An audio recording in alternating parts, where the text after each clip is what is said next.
Como el título del tema es Sed perfectos, yo le decía al hermano, faltaba un poquito. Ahí. Ahí está en la mitad. Vamos a abrir la palabra de Dios, hermanos, en Juan capítulo 17. Evangelio según San Juan, capítulo 17. Y vamos a ver un principio o una pregunta que nos va a conducir al texto central de esta mañana.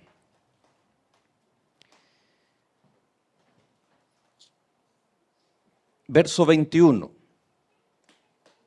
Juan capítulo 17, verso 21 dice, para que todos sean uno, como tú, Padre, en mí y yo en ti, que también ellos sean uno en nosotros, para que el mundo crea que tú me enviaste. Jesús está orando.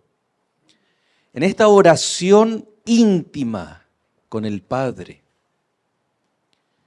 primero ora por sí mismo. Padre, glorifícame con aquella gloria que tenía antes de venir a este mundo. Glorifícame para que vean en mí, puedan verte y creer en ti. Luego ora por los discípulos y luego el verso 20 dice, no solo ruego por estos, sino también por los que han de creer por la palabra de ellos. Y Jesús se está refiriendo a todos nosotros que hemos creído en la palabra de Dios o creído en Jesús a través de la palabra de Dios. Jesús está orando por su iglesia. Jesús está orando por usted y por mí.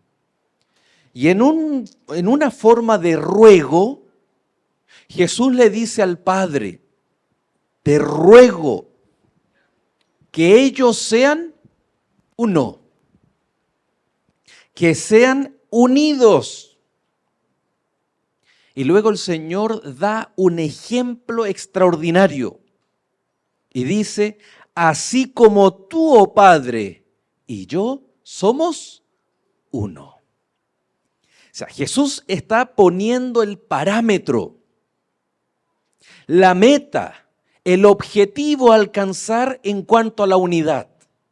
La iglesia de Dios tiene que estar y ser unida, así como el Padre y el Hijo son unidos. Pregunto, ¿será que Jesús está pidiéndonos más de lo que podemos hacer? Nunca Jesús nos va a pedir algo que es imposible de hacer. Si nos pidió o rogando al Padre, Él pide al Padre que nosotros estemos o seamos unidos como la divinidad es unida, ese es el blanco a alcanzar.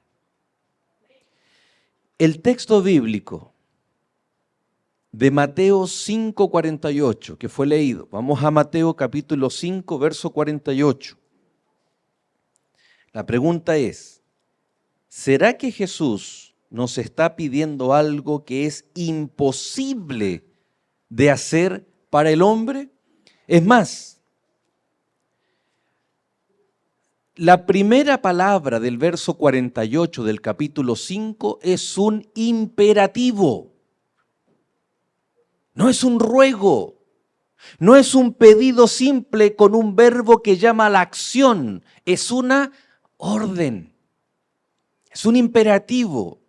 Y dice, sed pues, ¿qué cosa?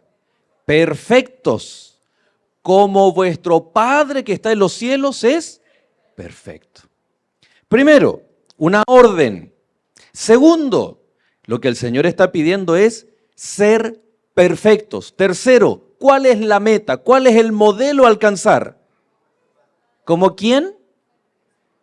Como vuestro Padre celestial que está en los cielos es, hermanos, usted y yo, ¿podemos llegar a ser perfectos como Dios? ¿Sí o no?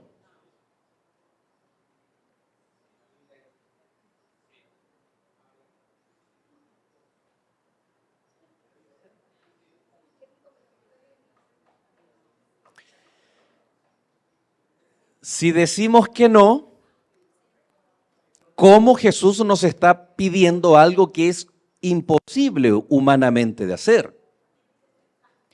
Si decimos que sí, ¿a qué tipo de perfección se está refiriendo Jesús?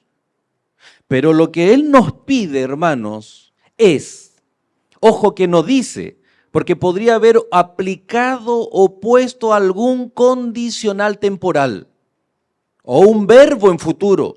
Por ejemplo, cuando estéis en el reino de los cielos, ahí no tendríamos ningún problema, ¿cierto?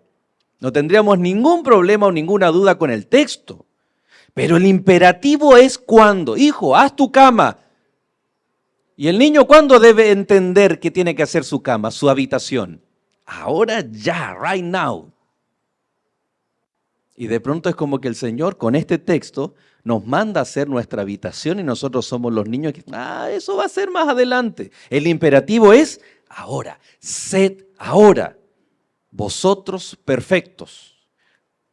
Pero no cualquier perfección, sino como la del Padre, Dios Padre que está en los cielos y que Él es perfecto.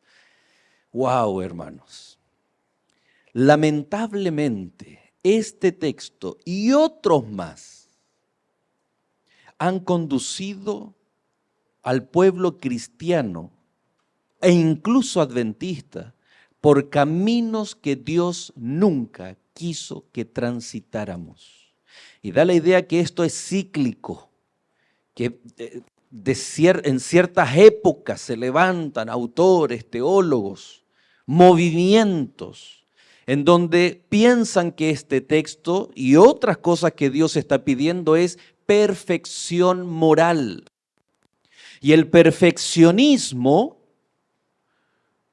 habla acerca de la victoria moral sobre el pecado, aún estando en esta tierra e incluso enfatizando los momentos previos a la segunda venida de Cristo. Hermanos, ¿qué dice la Biblia? ¿Cuándo será la transformación de lo mortal a lo inmortal? ¿En qué momento? Cuando seamos glorificados. La naturaleza pecaminosa solo será transformada cuando Cristo venga. ¿A qué se refiere entonces este texto, este dicho de Jesús? Este pedido de Jesús de ser perfectos como Dios. ¿Se puede malentender que la perfección entonces es ausencia de pecado o victoria sobre el pecado? La victoria sobre el pecado, hermanos, solamente la obtuvo Jesús en la cruz. Y el resultado final de la victoria de Jesús en la cruz vendrá cuando Él nos transforme. De alguna forma el Espíritu Santo toma la victoria de Cristo sobre el pecado y nos permite experimentar la victoria cada día. Pero cuando usted vence una prueba, ¿qué pasa al siguiente día? Viene otra. Y siempre, hermanos, va a existir la posibilidad, la tentación, la prueba y el pecado. Nuestra preocupación debiera ser revestidos de la justicia de Cristo y de vivir las consecuencias de la justificación, que es la santificación. Y la santificación es un proceso, pero que no tiene que ver con perfección como humanamente podamos entenderlo. Entonces, ¿cómo podemos entender este texto? La verdad que necesitamos entrar en un terreno necesario que no, en lo personal, no siempre nos gusta transitar, pero es necesario para entender, ¿no? Jesús está, ¿cuál es el contexto? En el Sermón del Monte, que va desde el capítulo 5 de Mateo hasta el capítulo 7, en donde Jesús habla de muchas cosas, Da la impresión, hermanos, que Jesús está improvisando, porque comienza a hablar de, por ejemplo, de que buscad primeramente el reino de Dios y de pronto ve unos pajarillos y unos lirios más allá de los pajaritos y dice, oh, pero no se afanéis por el día que habéis de vivir. Mirad las aves del campo. Mirad los lirios del campo. Ni Salomón se vistió con tanta hermosura. Da la impresión que Jesús comienza a hablar de una serie de cosas. Como que le faltara el tiempo y comienza a traer muchos temas. Eso es tal vez la primera impresión que tenemos cuando leemos de corrido todo el Sermón del Monte. Jesús habla, por ejemplo, de los juramentos, amar al enemigo, una serie de temas y consejos prácticos. Los más famosos o las más conocidas, las bienaventuranzas. ¿Cómo está situado o dónde está situado el verso 48 del capítulo 5? ¿En qué contexto Jesús lo dijo? ¿Quiénes eran sus oyentes? ¿Qué era lo que estaba pasando en aquella época? Todo eso nos va a ayudar a entender por qué Jesús está pidiendo aparentemente algo humanamente imposible de hacer. Pero sabemos que Jesús nunca nos pediría hacer algo difícil de hacer. Con la ayuda de Dios, con la ayuda del Espíritu Santo, lo que significa ser perfectos como Dios, hoy usted y yo vamos a salir de este templo y vamos a tener la plena certeza y vamos a decir, yo soy perfecto como Dios Padre que está en los cielos. ¿Amén? Tenemos que tener esa convicción porque Jesús lo pidió y es una orden, no es para ayer, no es para mañana, es para hoy. Miren, el contexto literario. Ahí tenemos el Sermón del Monte. Muy bien, de Mateo capítulo 5 al capítulo 7. Y este sermón está dividido en tres partes. La introducción, la parte central y la conclusión. La parte central tiene tres elementos. Ahí está. La parte central, miren, tiene tres elementos. El primero, la ley y su cumplimiento, la verdadera piedad, la justicia del reino. Por ejemplo, ¿recuerdan ustedes dónde está ese texto? Más buscad primeramente el reino de Dios y su justicia y todo lo demás será por añadidura. ¿Dónde está? Capítulo 6, verso 33. ¿Dónde está el capítulo 6, 33? Está en este bloque que se llama la justicia del reino. Entonces, cuando nosotros leamos una porción aislada del Sermón del Monte, tenemos que situarlo en uno de los tres elementos o de los tres bloques centrales de la temática que Jesús trató. Jesús está hablando acerca de esto. Ahora pregunto, ¿dónde está nuestro texto? ¿Cuál es? Capítulo 5, verso 48. Recuerde, sed pues vosotros perfectos.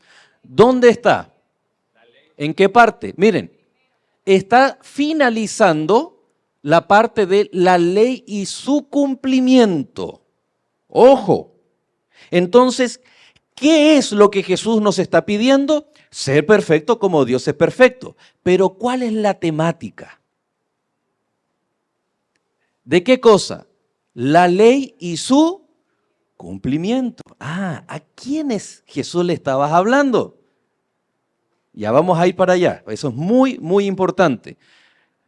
Ahí está. Entonces, destacado, ¿dónde estaría nuestro texto? Ahora, si nosotros tomamos ese bloque, el primer bloque de la parte central, que se llama la ley y su cumplimiento, también lo podemos desglosar. Porque ¿qué hace Jesús?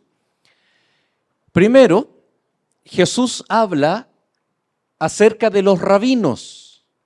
Miren, siempre están juntitos los fariseos y los escribas o rabinos. Pero aquí hay algo especial con los rabinos. Después de hablar con o referirse a ellos, viene la parte que son 6 ejemplos prácticos que va del verso 21 al verso 48. Como por ejemplo, ahí están. Jesús habla del homicidio, del adulterio, del divorcio, del juramento, de las represalias y del amor. Todo esto en el contexto de la ley y su cumplimiento.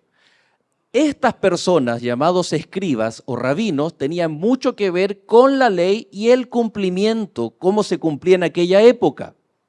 Y Jesús da ejemplos prácticos de lo que era, lo que estaba ocurriendo en su tiempo y lo que debiera originalmente haber sido el cumplimiento de la ley. Y lo da con ejemplos prácticos. Se da cuenta que Jesús no es que está improvisando y hablando temas así como, no, tiene un orden lógico. La ley y su cumplimiento. Y ahora la pregunta es, ¿dónde está nuestro texto? Sed pues vosotros perfectos. ¿Dónde está? ¿Bajo qué ejemplo práctico? ¿Cuál? Muy bien, el amor, aquí está.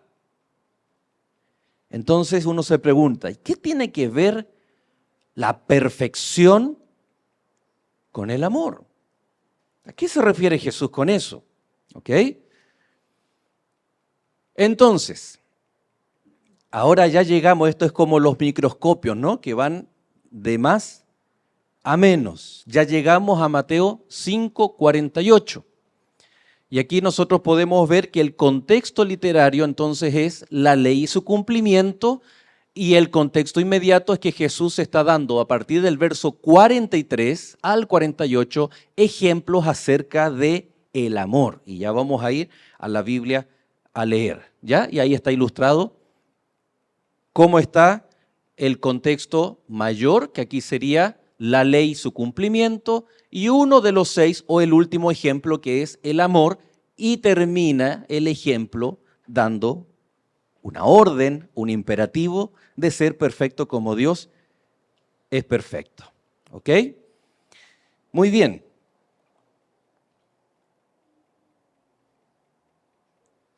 Se entendió un poquito, ¿cierto?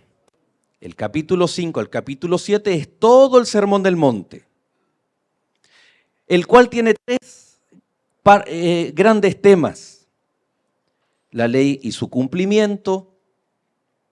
Decíamos que tiene la verdadera piedad y la justicia del reino. Cuando nos enfocamos en esa parte de la ley y su cumplimiento, el Señor habla con los rabinos, o se refiere a los rabinos, y luego da 6 ejemplos prácticos, y el último de los ejemplos es acerca del amor, y va del verso 43 al verso 48. Entonces, en los tiempos de Jesús existía una fragmentación, ya lo hemos mencionado cuando estuvimos hablando de Apocalipsis, especialmente en los tiempos de Juan. En los tiempos de Jesús, cómo era distinto después del año 70. Pero 2 grandes grupos de líderes religiosos eran los fariseos y los escribas. Los fariseos, hermanos, eran un grupo religioso. Ellos eran los encargados de controlar, supervisar la observancia de la ley y de los cumplimientos rituales, ceremoniales. Cuando Jesús sana a un leproso, le dice: ve y muéstrate en el templo, porque era en el templo donde se debía levantar esta condición de ser impuro ceremonial, declarar limpio. Y los religiosos, los fariseos, eran los que estaban pendientes si se cumplía o no la ley, contando los pasos de las personas en día sábado. Estaban preocupados de que otros cumplieran la ley, y si la persona era limpia o estaba impura. De eso era lo que ellos administraban. ¿Y qué hacían los escribas? Los escribas eran la clase profesional, eran rabinos, maestros. Ellos eran autoridad en la ley. Por eso cuando iban a escuchar a Jesús, trataban siempre de estar juntos. Por ejemplo, cuando toman a la mujer adúltera y la llevan a los pies de Jesús, era muy importante que estuvieran los fariseos y los escribas. ¿Por qué? Porque el fariseo decía, él ha quebrantado la ley. Y el escriba era el que tenía como la autoridad para declarar si esa infracción de la ley era efectiva y cuál era el castigo.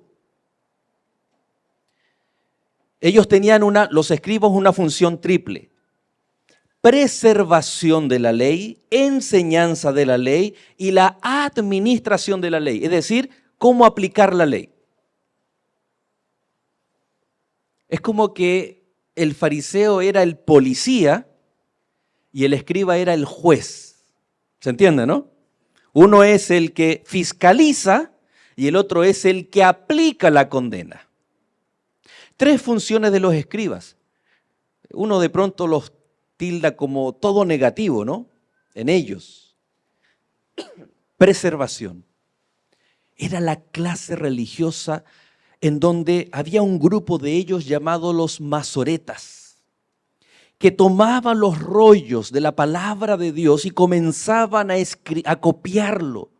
Y en el idioma original, especialmente del Antiguo Testamento, no existían las vocales. Se escribía solo con consonantes.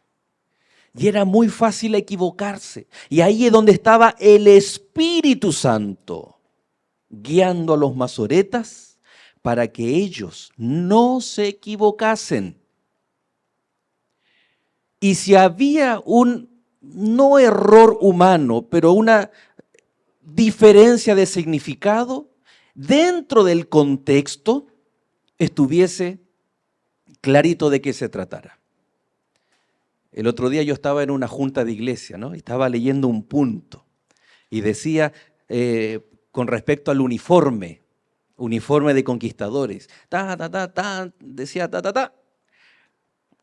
Y yo lo leo, ¿no? Y dice, y para falta de uniforme de conquistadores. Ok. Y de pronto la secretaria me codea y me dice, pastor, no es falta, es falda. El autocorrector. Pero todo el mundo entendió que era para comprar ¿qué cosa? Uniforme de conquistadores. El autocorrector cambió una letra, pero no cambió el contexto del mensaje que se quería transmitir. Y ahí estaban estos hombres escribiendo. ¿Por qué les cuento esto? Porque en algunas Biblias aparecen unos asteriscos y eso se llama ciertos llamados, porque algunas versiones la palabra debiera ser esta y otras versiones la palabra esta. ¿Por qué ocurrió eso? Porque aunque hombres fueron dirigidos por Dios, Dios no les dictaba. Ellos tenían que con esfuerzo, hermanos, con una lámpara, una vela. Es tremendo estudiar la historia cómo ellos tuvieron que en alguna época, siendo amenazados por el imperio griego, tuvieron que salir de Jerusalén. Y en las cuevas tenían que copiar la palabra de Dios. Y cerca de la década de los años 40, los descubrimientos arqueológicos de las cuevas de Qumran encuentran esos rollos, copia de la copia original que los profetas, siendo inspirados por Dios, escribieron. Y ahí estaban estos hombres preservando la palabra de Dios. Y dice en Hechos capítulo 8 que el etíope iba leyendo una porción del profeta Isaías. La pregunta es, ¿quién había escrito? Los escribas. Y de pronto uno los pone, pero en el rincón de la lista negra, ¿no? De los fariseos y los escribas. Ellos preservaban, ellos enseñaban la ley. Los niñitos a cierta edad comenzaban a aprender a leer y una vez que sabían leer a través de la Torá, tenían que memorizar los textos de la Biblia. ¿Y quiénes hacían eso? ¿Quiénes eran los maestros, los profesores? ¿Quiénes eran? Los rabinos, los escribas. Y tenían que administrar la ley. Y aquí había un problema. Porque tomaron la ley moral, los 10 mandamientos, y comenzaron a adicionar leyes que antes del año 150 después de Cristo se mantuvieron como leyes orales, tradición oral. De aquí vienen estas leyes que fueron añadidas, que si usted en día sábado tenía un pañuelo, tenía que coserlo a su túnica, porque si no estaba cosido, no hacía parte de la misma vestidura, usted estaba cargando un pañuelo y por lo tanto estaba trabajando en sábado. Esa era una ley. Pregunto, ¿tiene que ver con Éxodo 20 del 8 al 11? No, sino que es una ley adicionada. ¿Quiénes escribían? Bueno, era oral, pero ¿quiénes administraban? Es decir, creaban, las agrupaban de acuerdo a la ley de los 10 mandamientos. Los escribas. Llegaron a ser más de 600 leyes extraídas de los 10 mandamientos. ¿Se imagina haber sido un adventista del séptimo día en los tiempos de Jesús? Hermanos, los ojos estaban puestos en todos ustedes. El pastor hubiese estado mirándolo, a los fariseos, usted está inmundo. ¿Sí o no? Así se vivía la religión. Y Jesús en ese contexto llega, la gente lo rodea en el monte y Jesús comienza a hablar acerca de la ley y su cumplimiento. Porque algo no estaba bien. Porque o estaban en un extremo, a través de la ley oral, o estaban en el otro extremo, donde judíos, israelitas, aquellos que sabían que la ley fue conservada dentro del arca del pacto. Aquella ley escrita con el dedo de Dios en piedra, es decir, una ley eterna. Pero ellos, los cuales estaban helenizados, vivían como griegos porque les atraía ese estilo de vida, que estaba contrario a los principios de Dios. Entonces el Señor se da cuenta que hay un problema con la observancia de la ley. Y lo dice de la siguiente manera. O un poquito explicar cómo se aplicaba la ley oral. Antes, ¿no?, de leer la Biblia, la ley oral rabínica eran interpretaciones casuísticas o antojadizas. ¿Qué significa casuística? Depende del caso. Era rebajamiento de las normas y se fomentaba a través de esto el formalismo, las formas religiosas por sobre el fondo. Jesús no seguía la tradición rabínica. Por ejemplo, Jesús fue acusado muchas veces de quebrantar la ley. La pregunta ahora es, ¿acusado de quebrantar cuál ley? ¿Se acuerdan cuando Jesús hablaba de sacar a la oveja del pozo? ¿Se acuerdan cuando los discípulos recogen trigo en día de reposo? Los escribas acusaban y los fariseos a Jesús de quebrantar Éxodo 20 del 8 al 11 o la serie de leyes rabínicas orales que ellos tenían en relación al sábado. Estaban preocupados si los discípulos se habían o no lavado las manos antes de comer. Peor que los padres con los niños, ¿no? Y no por un tema de salud, sino por un tema de limpieza ceremonial. Porque ellos habían tomado y habían hecho oralmente una ley anexa a los 10 mandamientos. Entonces Jesús es criticado porque quebranta la ley de ellos. Y cuando Jesús dice, a partir del verso 17, que tiene que ver con la ley y su cumplimiento, no penséis que he venido, ¿a qué? A abrogar la ley. ¿Cuál ley? Éxodo 20. La ley ni los profetas. Yo no tengo nada que ver con esa ley que ustedes tienen. Y se los voy a demostrar con 6 ejemplos prácticos. Y ahí comienzan los ejemplos de Jesús. La ley oral rabínica.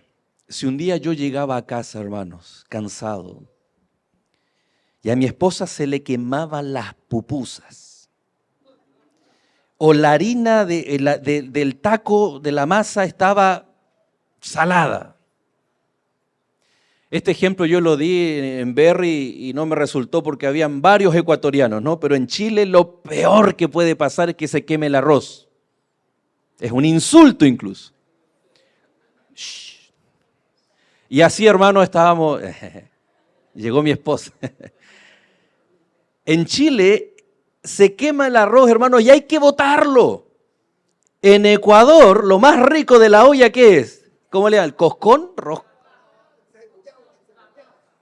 Depende de la zona, ¿no? Yo sé que varios nombres. Pero imagínense que llego a casa, vivo en Palestina, hola mi amor, un besito, y me sirve y me dice, oh, perdón, lo que pasa es que se me abrió el salero y se me fue la sal. O no controlé la leña y se me quemó la comida. Yo era capaz, hermanos, de pararme, ¡ja! Vas a ver, y dirigirme, adivinen dónde, a un escriba y decirle, quiero cartas de divorcio. Ok, señor, ¿cuál es el argumento? Se le quemó la comida, se quedó salada la comida. Perfecto, no hay problema, tome, cartas de divorcio. Y después iba donde el fariseo y decía, disuélvame. Esto que hice ante Dios, disuélvalo. Y aquí está la carta del administrador de la ley, aquí está la autorización. Hermanos, suena jocoso, pero era rebajamiento de los principios y de las normas. Como decíamos, de forma casuística. Este era mi caso. El caso bíblico es para toda la vida, a menos que haya adulterio, para toda la vida. Y este sistema que tanto daño le causó al pueblo de Dios, ellos manipulaban la ley de Dios, los principios, las ordenanzas, de acuerdo a cómo ellos querían su propia comodidad y conveniencia. Entonces llega Jesús y dice, yo no he venido a quebrantar esa ley, la ley eterna, la misma ley. Mire lo que estaba diciendo Jesús en el verso 17, la misma ley que yo mismo escribí con mi dedo. Es ley eterna. Pero tengo algo que decirles con respecto a la ley que ustedes están promoviendo. Y vamos a ver solamente, no vamos a ver los 6 ejemplos. Pero miren el verso 19, capítulo 5 de Mateo, verso 19. Después de Jesús hablar de la ley, ¿no? Dice, de manera que cualquiera que quebrante uno de estos mandamientos muy pequeños y así enseña a los hombres, muy pequeño será llamado en el reino de los cielos. Pero cualquiera que los cumpla y los enseñe, éste será llamado grande en el reino de los cielos. ¿Qué hacían los escribas? Enseñaban la ley oral. ¿Qué había dejado de hacer el pueblo? Enseñar la ley de Dios. Viene Jesús y en el verso 19 dice, cualquiera que enseña esta ley, la ley de Dios, pero la transgrede, será pequeño en el reino de Dios. Y aquí es una forma no literal que Jesús está diciendo, ¿no? Pero el que la cumple será grande en el reino de los cielos. Jesús no está hablando de que la salvación es guardando los mandamientos, sino está hablando de que es consecuencia. Y todos los que somos salvos, por muy pequeño que sea, debemos observar la ley de Dios como muestra del amor. Entonces, miren el detalle. Dice, imaginemos, ¿quiénes estaban sentados ahí en la primera fila? ¿Quiénes siempre se sentaban en la primera fila de Jesús, escuchando a Jesús? ¿Quiénes llegaban pateando? Llegamos, córranse, ese es mi puesto. Fariseos y escribas. Más atrás, los varones y así los niños, las damas al final. Y de pronto Jesús dice, de forma general, cualquiera que enseñe la ley. ¿Quiénes eran los que estaban enseñando la ley? Jesús habla en general, pero indirectamente está ¿qué cosa? Yo tengo algo contra ustedes, los que enseñan, pero no practican. Y dice, continúa diciendo, ¿no? Por tanto os digo, verso 20, que si vuestra justicia no fuere mayor que la de los escribas y fariseos, no entraréis en el reino de los cielos. Miren, de la indirecta pasa a ser directo, pero no le está hablando a ellos, le está hablando al pueblo, a nosotros. Y mire, cualquiera que enseña la ley indirectamente, y luego dice, pero si vosotros no sois más, si tu justicia no es más que estos, y ahí los nombra directamente. Los nombra directamente, que estos escribas y estos fariseos no entraréis en el reino de los cielos. Entonces, Jesús hace una conexión tremenda. Para entrar al reino de los cielos, primero, vamos a dejar claro, hermanos, es por medio de la fe en Cristo Jesús. Amén. La salvación es por medio de la fe. Pero todos aquellos que aceptamos a Jesús, ahora nos enfrentamos con el desafío del pedido de Jesús del verso 48. Y en el verso 20, ¿no? Jesús dice, los que entran al reino de los cielos tienen que ser más. Eso dice, ¿sí o no? Tienen que ser más. La pregunta es, ¿más qué? ¿O más como quién? Por eso Jesús da el comparativo al comienzo y el comparativo al final. Como vuestro Padre que está en los cielos. Entonces, en el verso 20 está el punto de partida y en el verso 48 está la meta. El punto de partida más que los fariseos y los escribas, que creen que con guardar la forma, que creen que es suficiente guardando el sábado, devolviendo el diezmo, haciendo toda la forma, pero en el fondo el Señor, como les decía a los fariseos, hipócritas. Por fuera, hermoso. Por dentro, podrido. Y el Señor nos pide, dice, por favor, imperativo, tienes que ser más que eso. Más que eso. Eso no es suficiente. Y ahí está el enemigo haciéndonos creer que por venir a la iglesia y sentarme cada sábado, listo. Listo. Y cuando Cristo venga, y lo que estudiamos esta semana, y los eventos finales, y vamos a ser victoriosos. Y Cristo pondrá una corona en nuestra cabeza, y listo. Ese es el negocio de Satanás. Pero el Señor viene y dice, primero, salvación es por fe. Fe en mí, dice el Señor. Pero aquellos que quieren y son salvos por fe, aquellos que aún estamos viviendo en este mundo, que tenemos desafíos, hay una tarea. ¿Quieres entrar al reino de los cielos? Tienes que ser más que un simple religioso que guarda, que practica y que cree que con el formalismo va a ser salvo. Y el Señor dice, les voy a dar 6 ejemplos.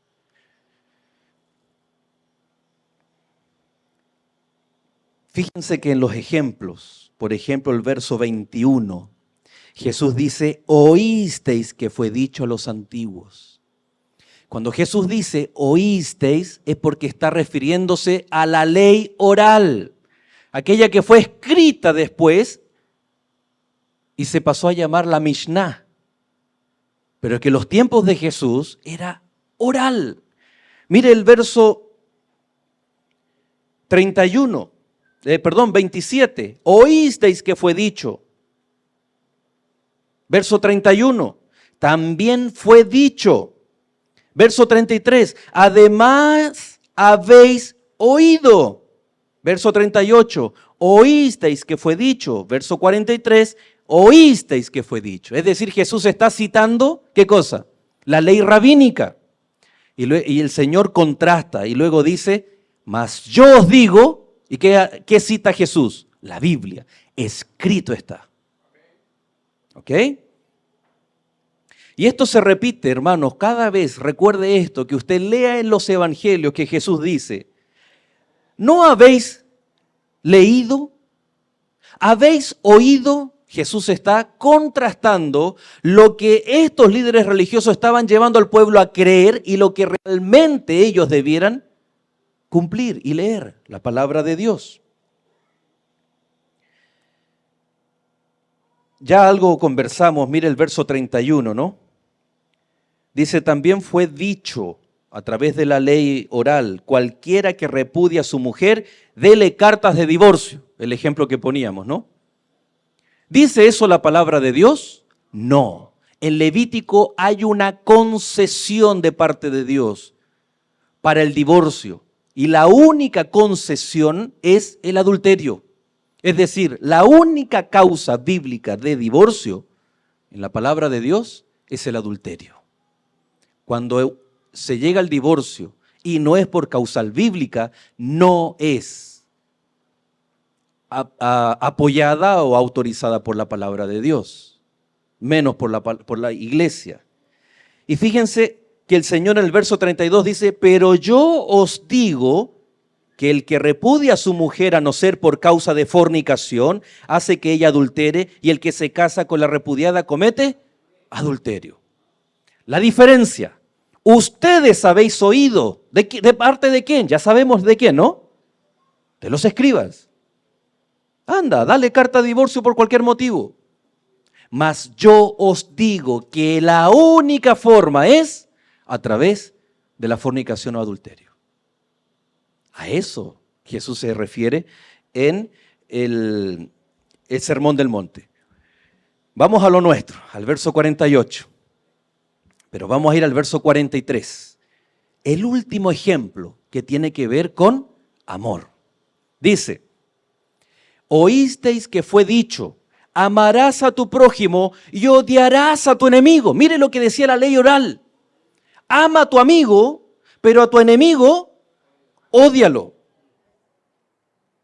Pero yo os digo, amad a vuestros enemigos, bendecid a los que os maldicen, haced bien a los que os odian y orad por los que os ultrajan y os persiguen. Y Jesús está tomando textos del Antiguo Testamento, en Levítico, que habla acerca de no tener rencor contra el enemigo, de amar al enemigo. Y ahí hay un capítulo completo de cómo el pueblo debía interactuar o amar a los enemigos. Jesús citando, el escrito está, contrastándolo con el oísteis que fue dicho. Pero ahora Jesús desafía a lo siguiente, miren. Verso 45. Para que seáis hijos de vuestro Padre que está en los cielos, que hace salir su sol sobre malos y buenos y llover sobre justos e injustos. Si amáis a los que os aman, ¿qué recompensa tendréis? ¿No hacen también lo mismo los publicanos? Y si saludáis a vuestros hermanos solamente, ¿qué hacéis de más? ¿No hacen también así los gentiles? Como partía el verso 20. Tienes que ser más que los fariseos y los escribas. Y aquí el Señor dice, si tú saludas al que te saluda, si tú amas al que te ama, ¿no hacen eso todas las personas? Pero tú, que quieres entrar al reino de los cielos por medio de la fe, tienes que ser más. Más. Y Jesús toma este ejemplo y dice, no es fácil amar al enemigo. No hagas lo que todo el mundo hace, porque nunca serás más, porque serás del montón, porque no te destacarás, porque incluso dentro de todo el mundo religioso, que dice perdonar, que dice amar, pero no lo hace, no destaca, no es más. Y en ese contexto Jesús dice, sed vosotros más, como vuestro Padre que está en los cielos es la meta.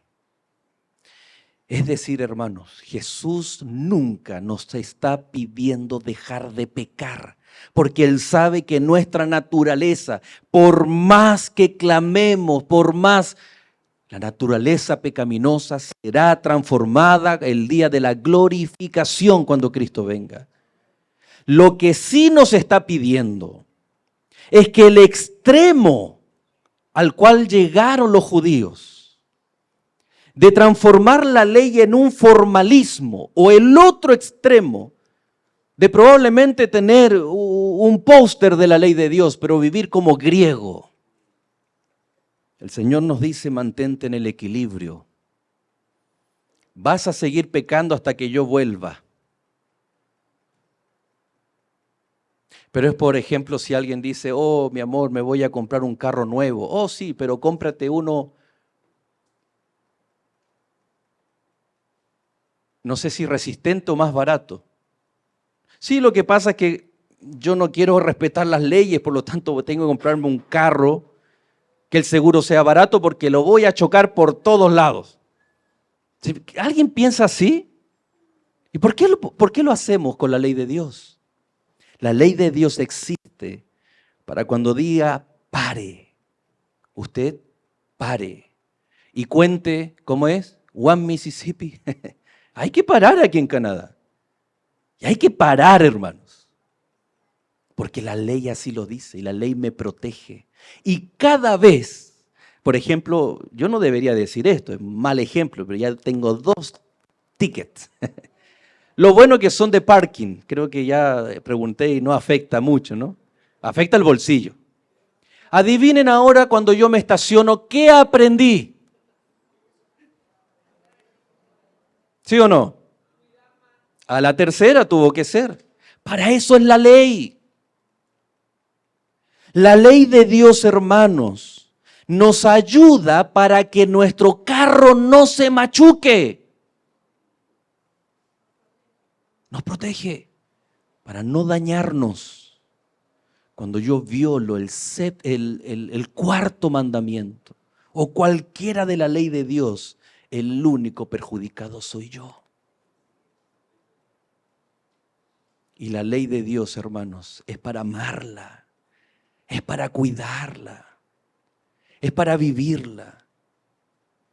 Y nosotros no somos más que otros por guardar la ley, sino que el Señor dice, tenemos que migrar del nivel humano al nivel divino.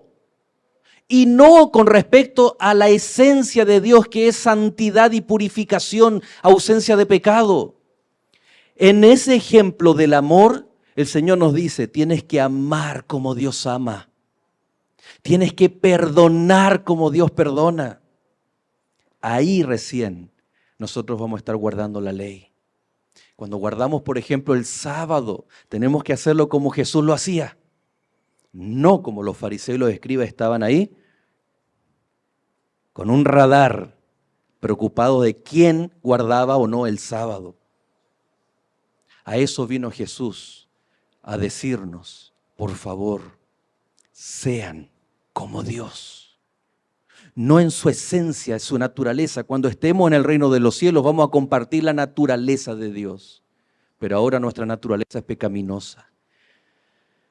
La ley nos ayuda, hermanos, por supuesto, aquellos pecados que antes hacíamos consciente. Ahora el Espíritu Santo nos convence de pecado. Y cuando voy a hacer eso y sé que la ley de Dios me dice no lo hagas, no lo hago. Pero sigo teniendo naturaleza pecaminosa, pero no practico ahora el pecado que antes practicaba. Ahí está la diferencia. Pero nunca vamos en este mundo a alcanzar la impecabilidad. Porque Jesús se refiere y nos da el privilegio de vivir, de hacer cosas como si Dios las hiciera en medio nuestro. Esta es la base, hermanos, para el cumplimiento de la misión.